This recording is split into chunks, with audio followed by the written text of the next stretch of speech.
Es actor desde su adolescencia y la actuación es su pasión. La intuición lo fue llevando por un camino que puso la popularidad al servicio del prestigio. Hoy está interpretando a Ricardo III en el San Martín, la verdadera historia de Ricardo III, y su creatividad y su talento lo lleva al escalón más alto. Por eso está acá con nosotros hoy en Conversaciones. Hola, Joaquín Furriel. Hola, Mariana, ¿cómo Bienvenido. estás? Bien, bien, muy bien, muy bien. Bueno, ya te sale una sonrisa, te pones contento de estar haciendo esta obra, ¿no? Sí, me gusta estar compartiendo ahora este momento con vos de lo que vamos a hablar. Hay Qué veces bueno. que hay temas que te entusiasman más que otros y Sí. esta obra a mí hace 3 años que estoy involucrado y estoy muy contento con lo que está pasando ahora también. Yo te quiero llevar un poquito al principio de la vida. Empezaste a involucrarte con la actuación a los 13 años, empezaste a estudiar en un taller ahí de Adrogué, pero después todo fue bastante rápido, ¿no?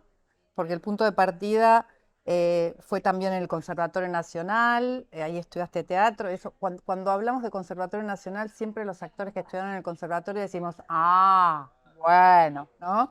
Ah, ¿cómo Se decir? lo Ah, tomó en bueno. serio, se lo Sí, tomó se muy lo en tomó serio, estudió muy en 5 serio. años la carrera. Exactamente. Y después arrancaste con una obra de teatro a los 20, a los 22 ya hiciste tele y cine. Pero yo te quiero preguntar cómo llegaste hasta acá, cómo sentís que llegaste hasta acá, qué te trajo, qué fue lo que te trajo.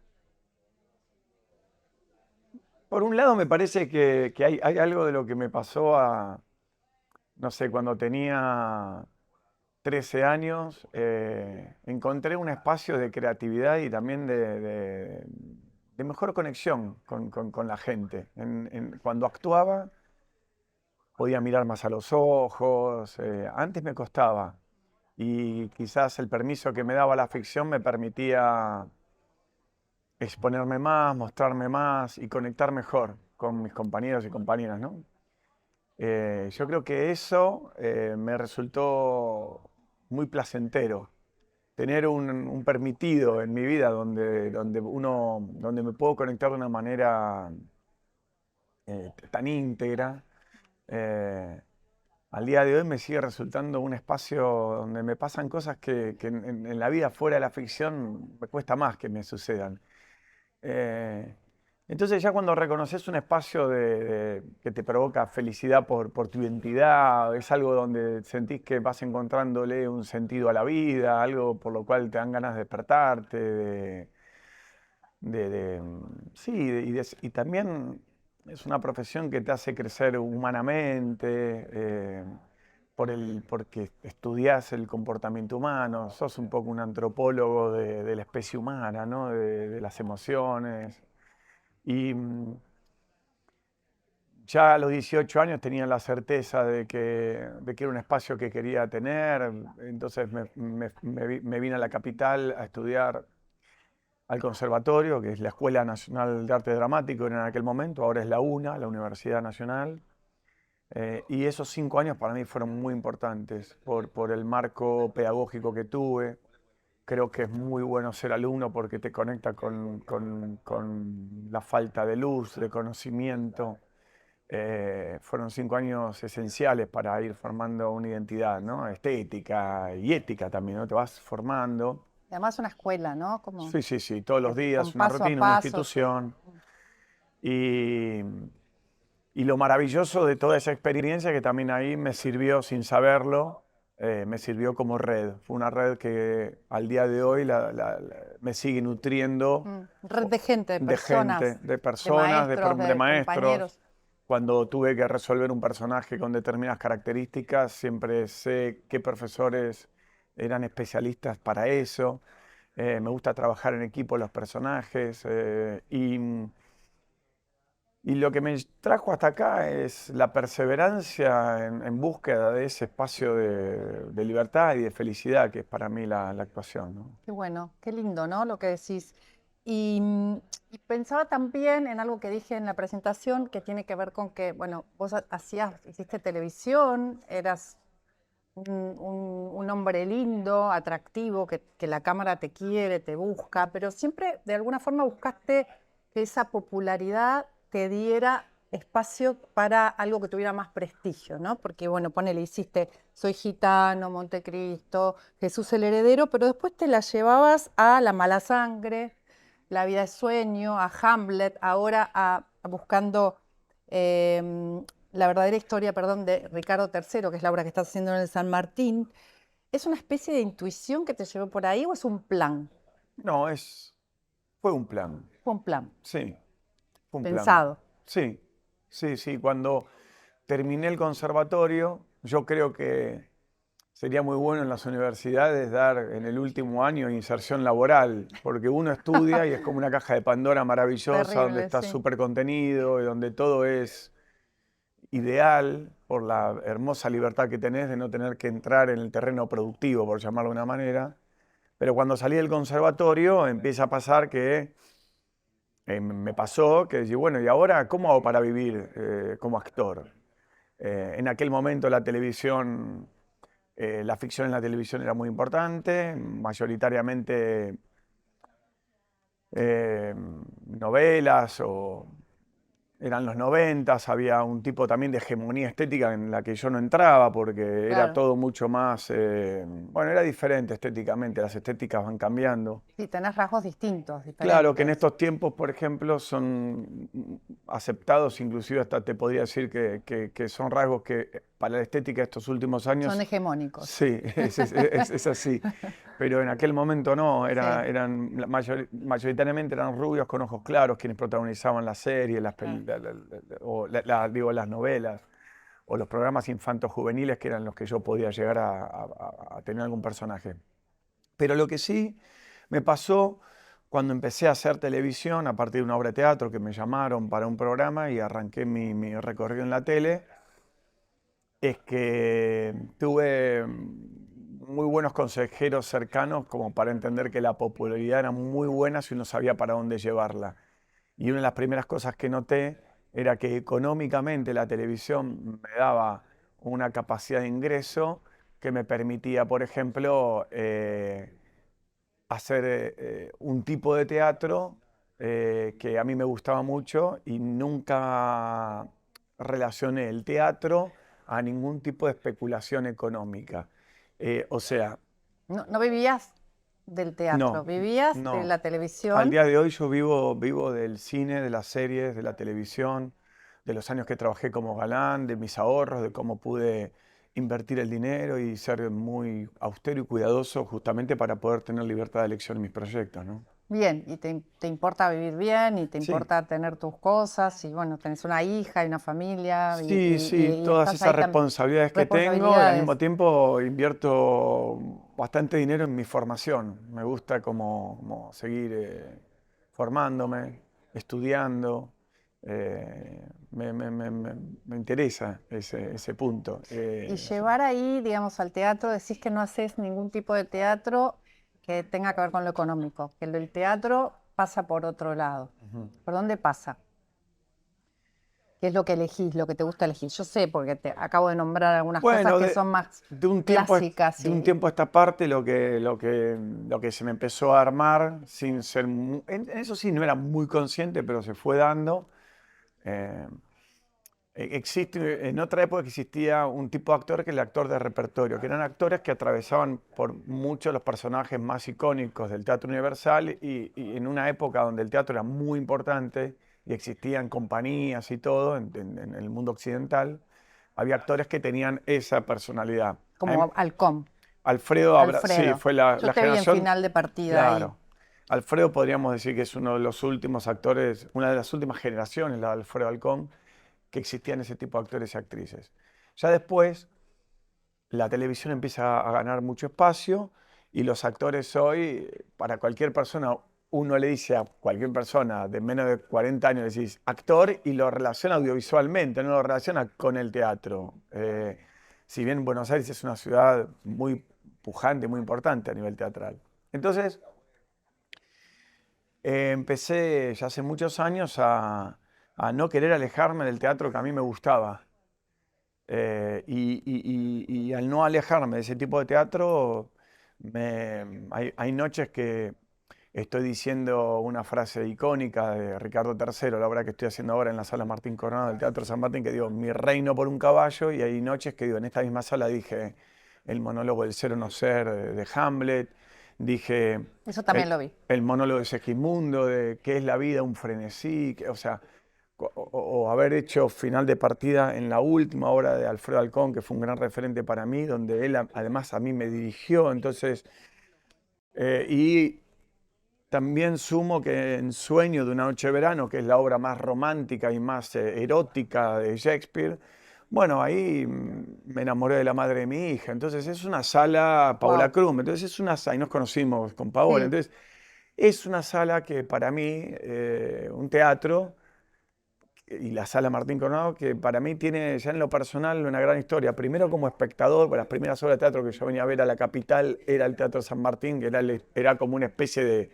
santuario, ¿no? De ir a ver grandes actuaciones y todo, total. y de Sí, sí, repente ver que, era un santuario.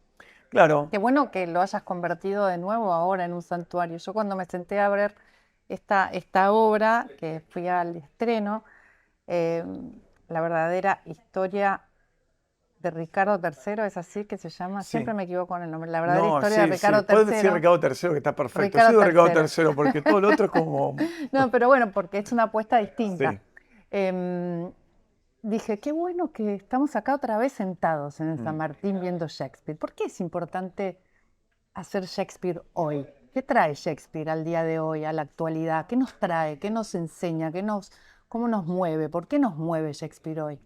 Shakespeare cuando escribió sobre la dimensión humana, sobre nuestra especie, no escribió algo que era cotidiano en su época, sino que utilizaba historias, en este caso la historia de Ricardo III, que es la última, es el último rey de una dinastía que eran los York, que con la muerte de Ricardo III, que por otro lado es el último rey que muere en un campo de batalla, se termina esa dinastía, tipo Game of Thrones, se termina, y vienen los Tudor, que 100 años después Shakespeare, cuando escribe la obra, 100 años después de la muerte de Ricardo III, sitúa la obra en el final de la Alta Edad Media, que es 1482, para hablar de el poder, la maldad, la tiranía.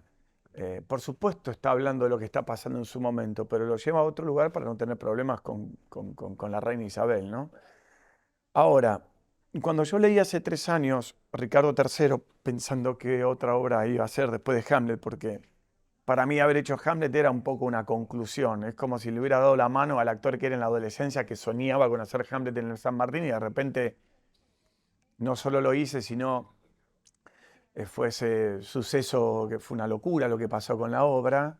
Entonces, de los textos que iba leyendo, Ricardo III me iba quedando cada vez más y me dan ganas de seguir, de volver a leerlo, porque hace un tiempo tengo la sensación de que entró el mundo occidental en una crisis de certidumbre. La verdad empezó a perder valor, ya no existen más dos sistemas económicos como hasta la década del 89, hasta el año 89 cuando cae el muro de Berlín, sino que empieza a haber un solo sistema con variantes. Y dentro de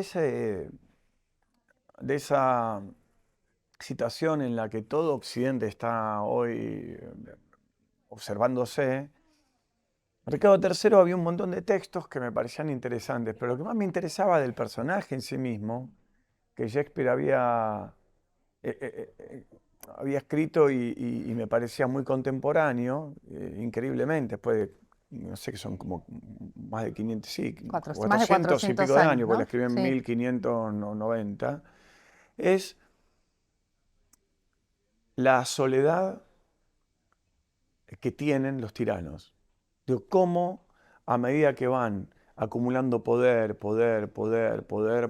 se van encerrando y cada vez van teniendo más paranoia del entorno y van matando de diferentes maneras, simbólicas o en el caso de Ricardo son muertes físicas, los mata. Mm.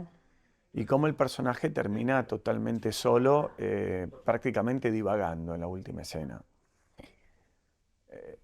Y me interesaba mucho ese recorrido, como meter, y también investigar, como me gusta a mí, y meterme en la dimensión de la crueldad, de la maldad. Tenía ganas de bucear por ahí, Y un poco como en El corazón de las entenderla. tinieblas de Conrad o la Ah, película Apocalipsis Now, tenía ganas como de agarrar digamos, la lancha como en Apocalipsis Now y bueno, y meterse en la tiniebla, en la oscuridad de, sí. de todas las grandes pasiones negativas que tenemos, ¿no? ¿Y cómo es esa piel de un hombre resentido que está totalmente incapacitado para el amor, eh, que quiere eliminar todo, todos los obstáculos para llegar a ese objetivo que finalmente es, como vos decís, totalmente vacío, ¿no?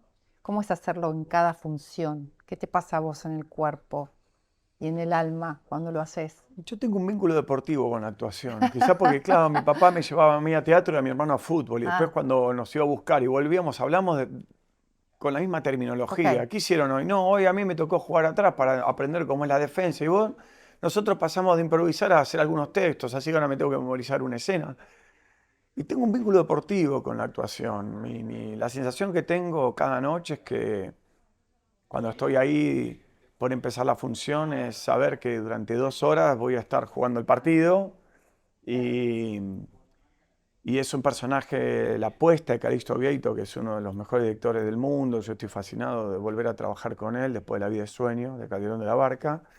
Es muy física, con emociones muy primarias y, y te impulsa mucho a que seas muy creativo cada noche. No está nada establecido. De hecho, hay un monólogo que yo todas las noches lo digo de manera diferente. Tengo varios textos memorizados y según lo que me van apareciendo cada noche los voy diciendo. Tengo la tranquilidad creativa de que cada noche va a aparecer lo que tiene que aparecer. Bueno, eso decís que te gusta, ¿no? Sí, Ser un actor creativo. Perdón que te sí, interrumpí. sí. eh, Ser un actor que tenga cosas para hacer, para trabajar, que un director te pueda decir un camino, pero que no establezca todo ese Sí, camino, ¿no? a mí me involucra de otra manera de hecho, en la vida no me gusta, ni como espectador, ni en mi vida, no me gusta mucho el mundo de la obviedad. Es Mm. como que desconfío de la obviedad. Esa gente que se te presenta como tan de un solo plano, me cuesta mucho como creer que eso es verdad. Digo, hay algo de la obviedad que en el trabajo a mí me interpela permanentemente y eso me hace sentir muy creativo. Como salir todo el tiempo de ahí, de la Sí, obviedad, salir de lo que se previamente, espera. sí, yo sé que tengo que estar entrenado físicamente, ¿Cómo vocalmente te entrenás y eso? Sí. emocionalmente. Porque Digo, leí porque, algunas cosas del entrenamiento que haces bueno, mucho. sí, bueno, hago mucho entrenamiento aeróbico, anaeróbico, hago musculación y también trabajo mi voz con una entrenadora vocal. Tengo nebulizaciones para poder tener hidratadas Claro, las cuerdas. sos Antes tu de cada propio función instrumento. tengo 2 litros de agua ya incorporados, potasio. Bueno, es como jugar un partido de fútbol quizás. No sé, me tengo que cuidar físicamente porque son de miércoles a domingo, son funciones muy demandantes. Podés con IA. Podés con KPMG. Nombraste al director que vos mismo fuiste a buscar, porque vos Mm. sos el productor de la obra también, y es Calixto Vieito, y este director no es un director de teatro burgués, es un director de teatro contemporáneo. ¿Me contás cuál es la diferencia entre un teatro burgués y el contemporáneo? ¿Cuáles son las cosas que tiene esta obra que son muy modernas y muy actuales? Mira, te contesto por cosas que iba hablando con él, porque yo también le preguntaba, ¿no? Digo, pero porque no sé, había ensayos donde probablemente había planteos diciendo, pero qué, yo voy a hacer esto acá mientras atrás mío está pasando todas estas otras cosas. Y la respuesta de él era, acá no vamos a hacer teatro burgués. ¿Qué es teatro burgués para él? Es un teatro, es el teatro de las convenciones burguesas. O sea, él asume que el teatro es consumido por un sector social, vamos a suponer la clase media, que tiene intención de ver este tipo de obras. Entonces, si uno ve un living, ya te ordena, te da cercanía, porque la clase media conoce ese tipo de livings. Estás viendo una obra que tiene un living. Y si uno va a hablar mucho, los demás se sientan, porque hay que escuchar un monólogo de 15 minutos. No van a estar parados todos los demás, van a estar sentados escuchando. Y está todo ordenado en el escenario para que el público vea al que está hablando. Y la atención es guiada permanentemente. Ujú. Ese es un tipo de teatro. Hay gente que le gusta mucho, por supuesto, por eso hay tantas obras que funcionan también, comedias. Más clásico sería, el clásico. Bueno, es un teatro que vos sentás y ya no hay nada que te va a incomodar. Sí. Es un aroma que vos conocés. Mm. Calixto lo que hace es desde que tiene 25 años, que se transformó en uno de los directores más relevantes de su generación y lo sigue haciendo con sus óperas, en todas las óperas más importantes de Europa, patea esa mesa de convenciones y crea unas nuevas. Pero las nuevas, por ejemplo, los personajes no se miran cuando se hablan, las escenas no se constituyen desde lo vincular, sino que cada personaje genera su propia atmósfera. Es difícil de explicar.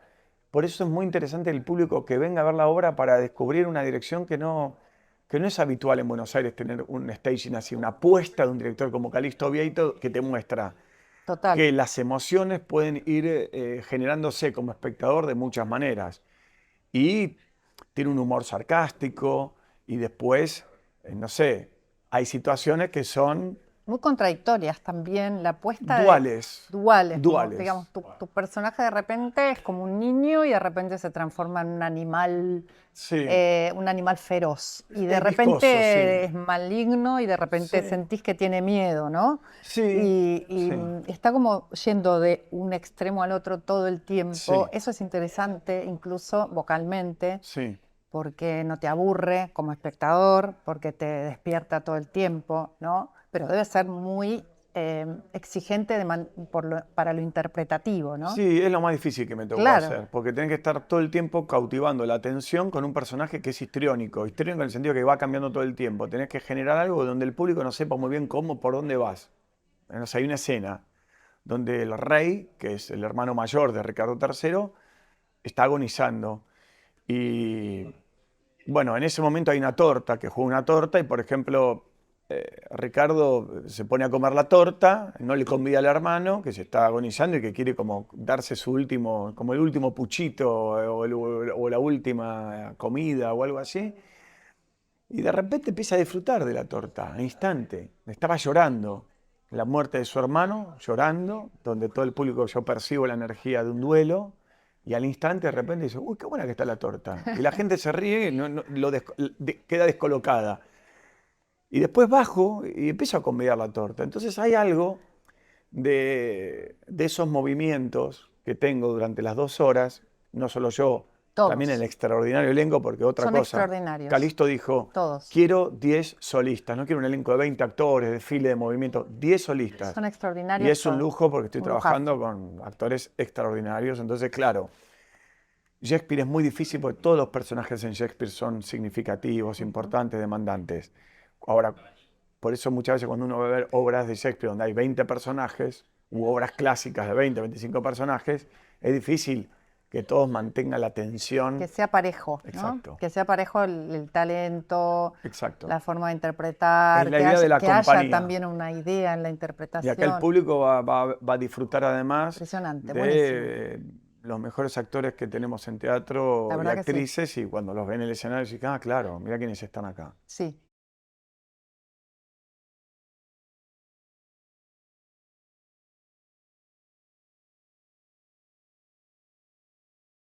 Pensaba también en que hablabas en alguna cosa que leí de lo lábil que es la verdad, que esta obra también muestra eso, ¿no? No Mm. solamente habla de la maldad y de que esa maldad está en cada uno de nosotros seres humanos y que la podemos entender. Ahí está totalmente exacerbada para que uno pueda entender de qué se trata esa maldad como desmenuzada, pero también lo lábil que es la verdad. Y lo lábil que es la verdad es algo que nos está pasando hoy en el mundo, que nos está pasando hoy en las democracias, que nos está pasando en la vida cotidiana y que no tiene tanta importancia quizás incluso por las nuevas generaciones, ¿no? Cuando vos hablas, bueno, tenés que tener ciertos valores a tus hijos, ¿no? Sí. Cierta moral, cierta historia, termina como diciendo, a pesar de que los criaste y les diste el ejemplo, ¿no?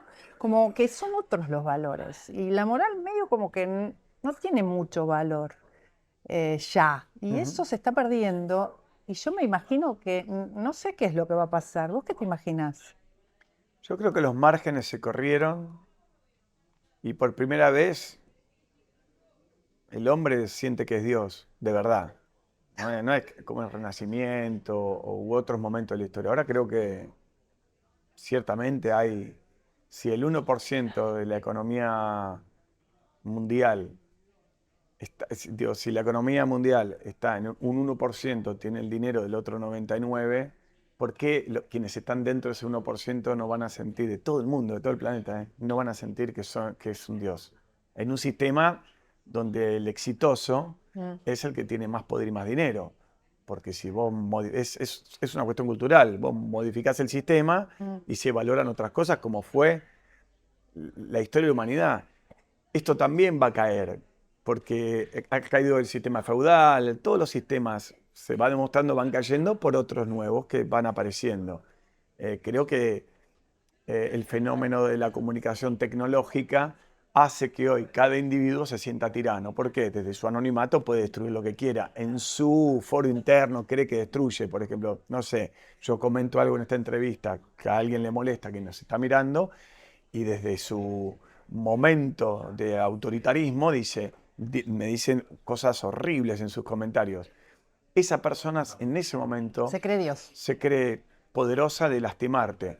Si lo buscas un poquito, no te contesta. No solo contesta, el problema es cuando, en mi caso, por ejemplo, que lo tengo analizado de otro lugar, no me perturba. No le creo, no me parece, a mí, eso no me parece consistente, porque no creo que es una época en la que estamos viviendo donde no hay argumento. Por eso la gente ataca boludeces físicas, en 2 minutos te dicen, vos sos blanco, vos sos negro, vos sos gris, vos sos de acá, sos de allá. Hay como un nivel de estupidez establecido que si uno trata de no hacer un elogio a la estupidez de los tiempos que estamos viviendo, es muy rápido correrte de ahí y empezar a verlo con humor. ¿Por quién dijo que no nos podemos reír de la crueldad? Yo me río de la crueldad. Y me quita el miedo. Lo que percibo en líderes, en estos personajes de las tecnológicas, los veo con un miedo tremendo, porque... Ellos tienen miedo. Y claro, porque están huyendo hacia adelante.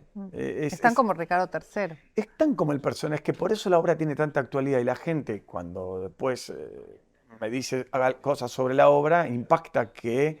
¿Por qué? Porque no está hablando lo mismo, está hablando de la dimensión humana y nuestras maldades, nuestras crueldades, nuestras partes mezquinas, son iguales ahora que en la época feudal y que que en el barroco, que en la época que lo quieras poner, porque hay modificaciones porque la identidad cambia con la cultura, por supuesto, y cada cultura es diferente. Esta charla, si estuviéramos en la India o en China, no sería igual, porque nosotros somos Argentina y tenemos nuestra identidad cultural, que permanentemente, por como somos, es dinámica. Y eso es un país muy... Calixto Vieito se quedó impactado con el nivel de vida que hay acá, según él. Él percibe que Europa es un continente que, según él, los debates están preestablecidos, entonces no se puede como debatir a fondo nada. Acá ve que nos tiramos de cabeza a debatirlo todo, ¿no? Bueno, una es bueno búsqueda de eso, sistema. visto desde afuera, ¿no? Sí, después, bueno, mi hija tiene 17 años y por supuesto lo que tengo que entender es que para ella los valores que yo le pude haber transmitido, también tengo que entender que le toca a ella convivir con una contemporaneidad que puede decirme, papá, vos no entendés nada.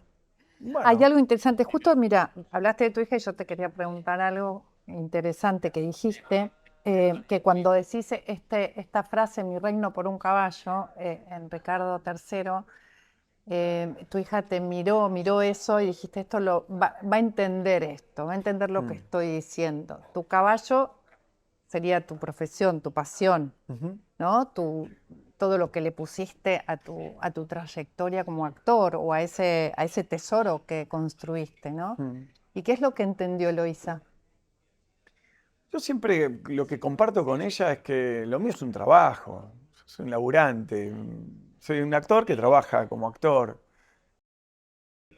Como muchísima gente, nos levantamos y trabajamos, es lo que estamos acostumbrados a hacer. Pero además... Pero tiene un sentido profundo eso, ¿no? Pero en mi caso, a mí me gusta sentir que cuando trabajo, lo mío, el trabajo que estoy haciendo, puede tener algún significado para alguien. Hace poco me escribió una mujer a mi Instagram y recibo este tipo de mensajes y me dice, fui a ver Ricardo III, mi papá falleció hace poco, murió joven, Fueron las únicas 2 horas que tuve en mi vida reciente donde no sentí tristeza. Bueno, me gusta que a alguien le pueda pasar eso en el teatro o cuando ve una película. Yo estoy para entretener, me coloqué en el lugar de los que entretenemos, buscamos diferentes tipos de entretenimientos, ¿no? Y Pero cuando decís mi reino por un caballo es que dejás un montón de cosas para ponerlas al bueno, servicio de esta pasión, ¿no? Pienso en eso. sí, a ver, yo siento que uno puede entender la vida como a cada uno le sienta y en mi caso eh, tengo un vínculo de placer, pero mi placer está en la exigencia. Yo siento placer cuanto más exigido estoy. Como Eh, buen virginiano, ¿no? Puede ser, sí. No tengo Bueno, no mucha sé. idea de astrología. Yo no Eso, tengo ni idea, pero eso es si una sabés. estupidez, pero no importa. Bueno, lo que sí siento que mi hija, que ya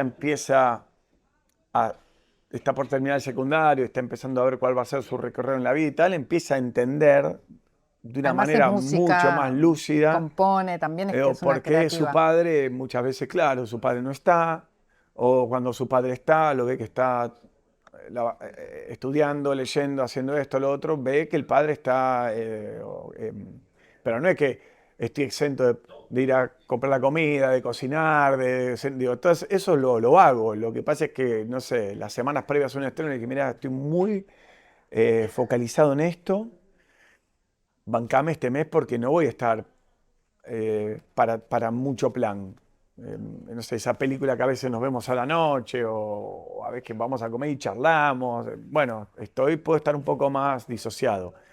Y cuando vino a ver la obra lo entendió. Entonces, claro, eh, la frase mi reino por un caballo, muchas cosas de mi vida yo he tenido que relegar. Felizmente no me quejo, pero entiendo que todo no se puede.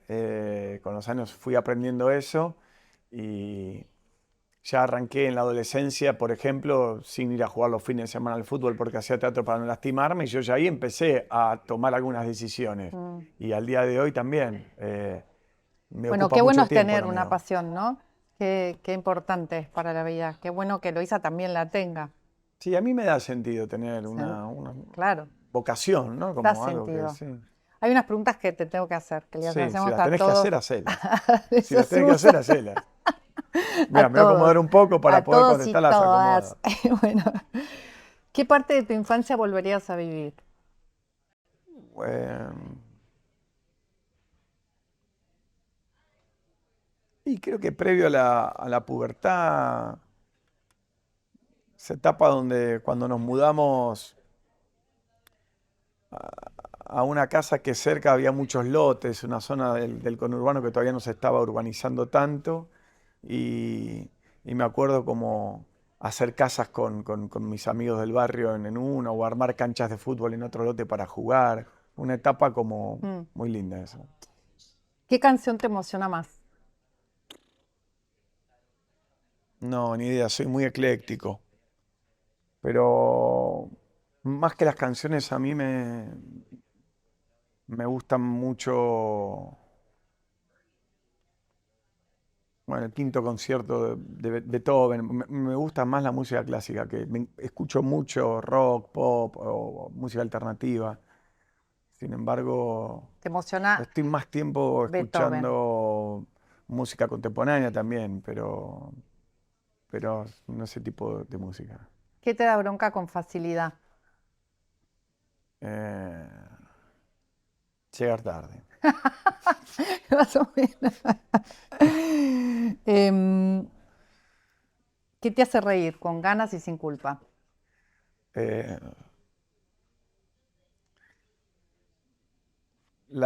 Cuando se destruye algo de lo que se arma. En mi caso, yo tengo Instagram, es la única red social que tuve en toda mi vida, y no me interesa lo que se publica. Voy directo a los comentarios. Amo nuestro país, lo que amo de nuestro país es el nivel de inventiva, creatividad, en la hijaputez. Me parece que somos buenísimos, es muy bueno. Cuando hay una noticia así de esas que decís, qué estupidez esto, leer lo que la gente escribe me parece, no sé, creo Eso que te hace reír. me parece muchísimo.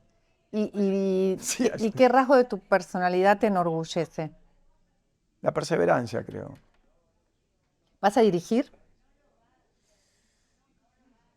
Se tiene que dar de manera natural, pero me doy cuenta que hace ya un tiempo que cuando voy a ver películas o obras de teatro estoy más pendiente de las decisiones de dirección que de los trabajos interpretativos. Quizás eso ya es un indicio. Gracias, Joaquín. A vos, Mariana. Un placer.